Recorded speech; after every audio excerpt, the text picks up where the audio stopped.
Bienvenue dans le podcast Français pour curieux.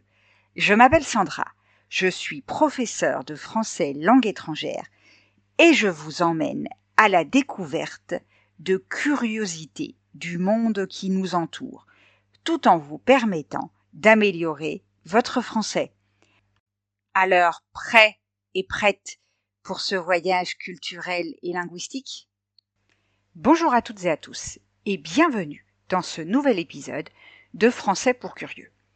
Aujourd'hui, je vous parle de Louis Braille, l'inventeur de l'alphabet qui porte son nom. Comme d'habitude, un peu de vocabulaire utile afin de mieux comprendre l'épisode que vous allez écouter. Un poinçon, c'est un outil pointu en métal, utilisé pour percer, marquer ou graver des matériaux comme le cuir, le métal ou le papier. Gaufrer se dit d'un papier ou d'un matériau sur lequel on a imprimé des motifs ou du relief. L'émancipation, c'est l'action de se libérer d'une dépendance, d'une autorité ou d'une condition subie. La fatalité, ce qui est perçu comme inévitable, souvent en lien avec un destin malheureux.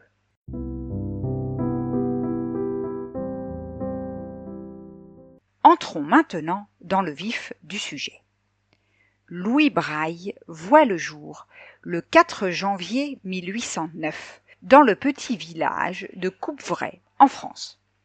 Dernier d'une fratrie de 4 enfants, rien ne semblait annoncer qu'il laisserait une empreinte aussi durable dans l'histoire de l'humanité. Son père, Simon René, est bourrelier. Il fabrique des harnais et des objets en cuir pour les villageois.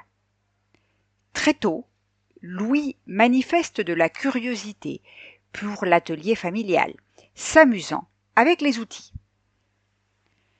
En 1812, alors qu'il n'a que 3 ans, il tente d'imiter son père. Il prend un poinçon pour percer du cuir.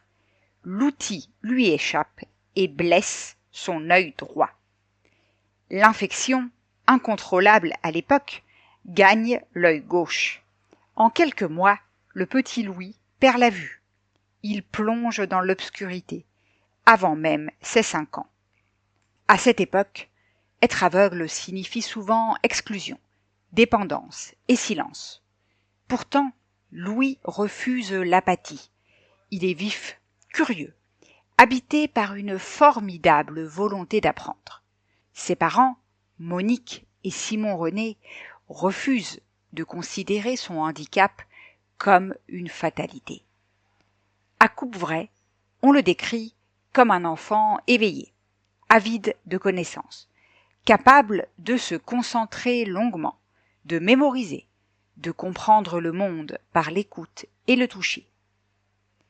Il joue avec les chutes, c'est-à-dire des restes de cuir, développe son habileté manuelle et sa mémoire exceptionnelle. Entre 1816 et 1818, il fréquente l'école du village avec les enfants voyants. Il suit les leçons grâce à son ouïe et à son imagination. Il apprend à apprendre autrement. Sa cécité n'éteint pas son appétit de savoir, elle le creuse. À cette époque, bien sûr, très peu d'options éducatives existent pour les aveugles. Mais la vivacité de Louis attire l'attention. Ses parents, alphabétisés, chose très rare à la campagne, veulent lui offrir les meilleures chances.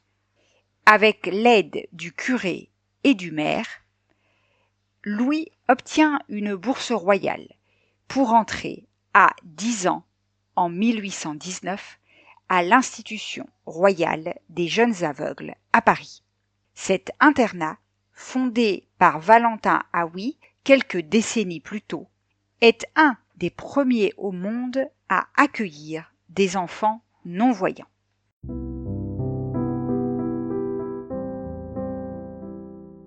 C'est là que Louis découvre, émerveillé, les livres en relief inventés par Haüy, des lettres gaufrées sur du papier épais, lisible au toucher. Pour la première fois, il peut lire sans l'aide de quelqu'un.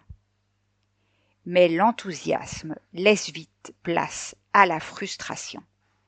Ces livres sont encombrants, fragiles, chers, et surtout, ils ne permettent pas aux aveugles d'écrire eux-mêmes. Louis ne peut pas prendre de notes, écrire de lettres à sa famille, s'exprimer librement. Un alphabet en cuir, fabriqué par son père, reste sa seule option. Lent, imprécis, peu pratique. Toutefois, à Paris, Louis brille dans toutes les disciplines. Il est travailleur, discret, doté d'une mémoire impressionnante. Et il devient assistant dès 15 ans. Il aide à l'enseignement, transmet déjà ce qu'il a appris. En parallèle, il développe une passion profonde pour la musique et devient un organiste accompli. Mais une question le taraude. Comment lire une partition tactile pour pouvoir jouer seul?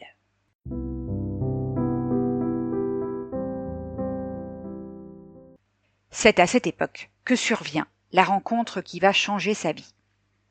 En 1821, un ancien officier d'artillerie, Charles Barbier de la Serre, vient présenter à l'Institut un système d'écriture tactile qu'il a inventé pour l'armée.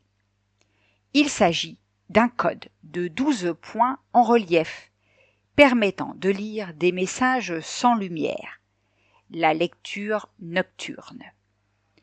Louis est immédiatement captivé. Ce système permet de lire au toucher rapidement. Mais il n'est pas conçu pour l'écriture autonome, trop complexe, trop encombrant, codant des sons au lieu des lettres. Il néglige la ponctuation, la musique, les mathématiques. Et surtout, il n'existe aucun moyen simple pour que les aveugles puissent l'écrire eux-mêmes. Toutefois, pour Louis, c'est un déclic. Il tient là l'intuition de départ. Il va construire sur cette base un système tactile plus simple, plus complet, plus humain. Le jour, il poursuit ses activités scolaires. Le soir, à la bougie, il expérimente sans relâche des combinaisons de points sur du papier épais, avec la patience d'un artisan et la vision d'un inventeur. Vers 1824, il met au point un alphabet tactile fondé sur des cellules de 6 points, 2 colonnes de 3. Chaque caractère occupe un espace compact, parfaitement lisible d'un seul coup de doigt. 6 points suffisent à créer des dizaines de combinaisons. Alphabet, ponctuation, chiffres, symboles musicaux.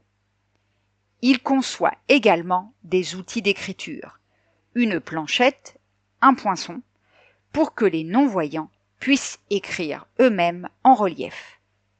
En 1827, un premier livre est entièrement transcrit en braille. 2 ans plus tard, à 20 ans, Louis publie son procédé pour écrire les paroles, la musique, au moyen de points imprimés en lettres gaufrées. C'est en quelque sorte l'acte de naissance du système braille. En 1837, une seconde édition supprime les traits encore présents dans la première version. Seuls les points demeurent. L'écriture braille est née dans sa forme moderne, élégante et logique, adaptée à tous les usages. Les élèves, bien sûr, adoptent le système avec un enthousiasme immédiat. Ils peuvent enfin lire, écrire, apprendre, correspondre. Mais l'administration se montre réticente. Les professeurs voyants qui ne savent pas lire ces points rejettent le système. En 1840, le nouveau directeur de l'Institut, Pierre-Armand Dufaux, interdit le braille, sauf en musique. Pourtant, les élèves continuent à l'utiliser dans l'ombre. En 1844, devant l'évidence de son efficacité, et grâce au soutien d'alliés enseignants, le braille est officiellement réintroduit. Malheureusement, la santé de Louis décline. Affaibli depuis l'enfance par la tuberculose, il cesse d'enseigner en 1844. Il meurt le 6 janvier 1852 à 43 ans dans l'infirmerie de l'école. Il est enterré à Couvray, selon les vœux de sa famille.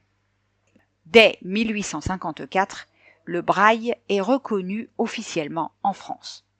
Il se diffuse rapidement à l'international. À la fin du XIXe siècle, il est devenu le système universel de lecture et d'écriture des personnes non-voyantes. En 1852, 100 ans après sa mort, les cendres de Louis Braille sont transférées au Panthéon à Paris.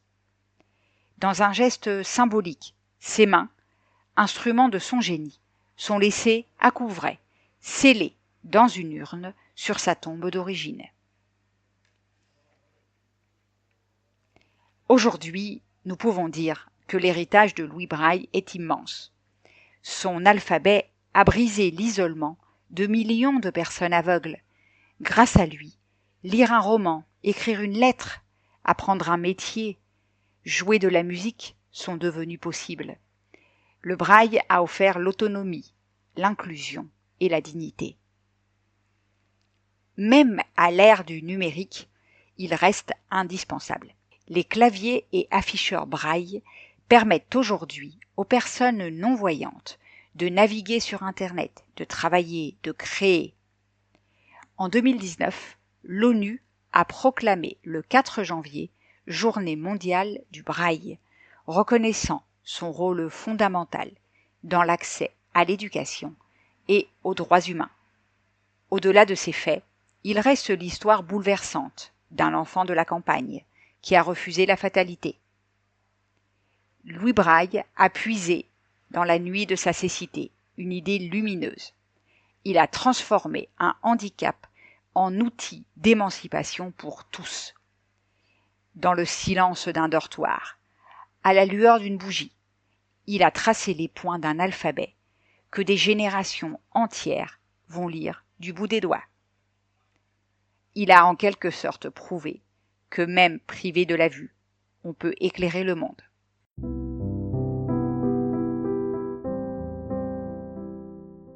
Et voilà, nous arrivons au terme de l'épisode d'aujourd'hui. J'espère que vous avez aimé ce que vous avez entendu. Si c'est le cas, je vous invite à laisser un message sur votre plateforme d'écoute préférée et à partager l'épisode autour de vous. On se retrouve la semaine prochaine pour d'autres curiosités.